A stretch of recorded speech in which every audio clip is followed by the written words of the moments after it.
25 তারিখে ইনশাআল্লাহ আপনাদের দয়া আল্লাহর রহমতে আমি দেশে ফিরে যাব। দীর্ঘ প্রতীক্ষার অবসান ঘটিয়ে অবশেষে দেশে ফিরছেন বিএনপির ভারপ্রাপ্ত চেয়ারম্যান তারেক রহমান। আগামী 25 নভেম্বর সকাল 11টার পর তাকে বহনকারী বিমানটি ঢাকার শাহজালাল আন্তর্জাতিক বিমানবন্দরে অবতরণ করার কথা রয়েছে। বিএনপির একাধিক সূত্র জানিয়েছে, এদিন তারেক রহমানের সঙ্গে থাকবেন তার মেয়ে ব্যারিস্টার জাইমা রহমানও।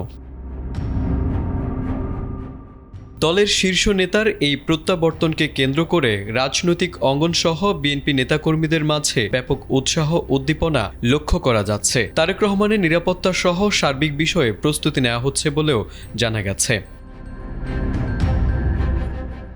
এদিকে বৃহস্পতিবার বিএনপির স্থায়ী কমিটির সদস্য সালাউদ্দিন আহমেদ জানিয়েছেন, বাংলাদেশের ইতিহাসে সবচেয়ে বেশি লোক সমাগমের মাধ্যমে তারেক রহমানকে বরণ করা হবে। বাংলাদেশ বিমানের নিয়মিত ফ্লাইটে সকাল 11:55 ঢাকা বিমানবন্দরে অবতরণ করবেন তারেক রহমান।